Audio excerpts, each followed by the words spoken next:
For more on the fight against the Islamic State and the Khorasan, I'm joined by Lieutenant Commander Jack Stewart from Baton Rouge, Louisiana. He's a former Top Gun fighter pilot who can give us a first-hand account of what it's like to fly one of these type of combat missions. Thanks so much for joining us, Jack.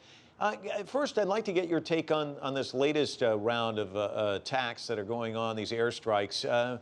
What do you make of them? Well, first of all, thanks, Mike, for having me. I really appreciate the opportunity.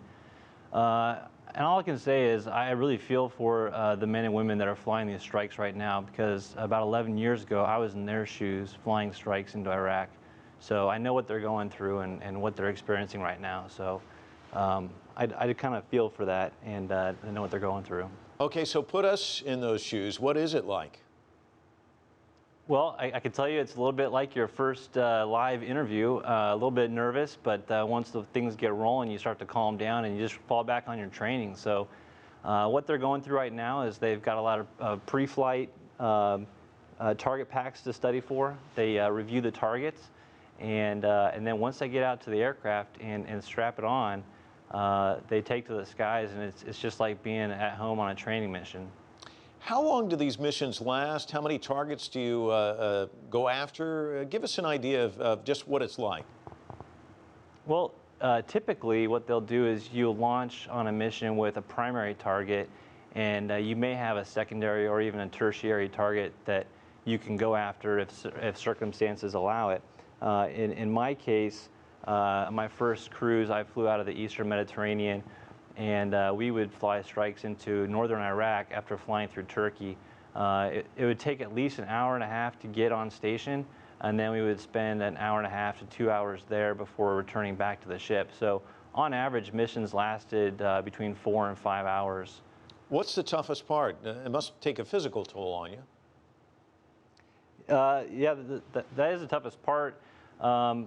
As you can see right now, we're flying 24-hour missions, so we've got some crews that are flying at night, and when you're used to waking up at 6 in the morning and going to bed at night when the sun sets, it's hard to get your body to shift around.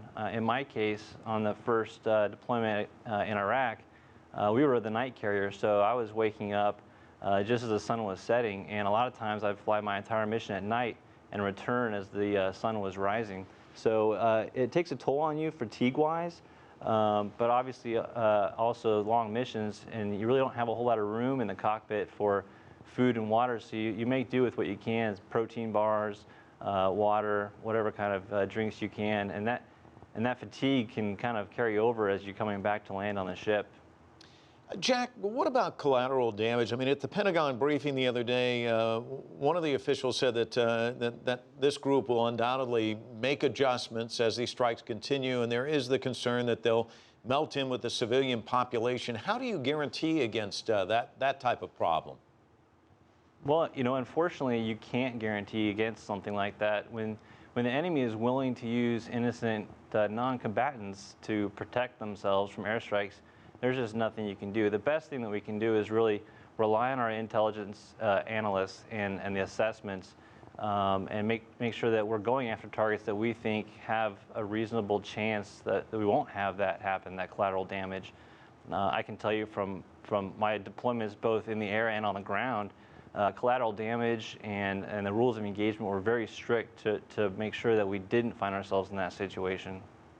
Jack Stewart joining us from Baton Rouge, Louisiana. Thanks so much.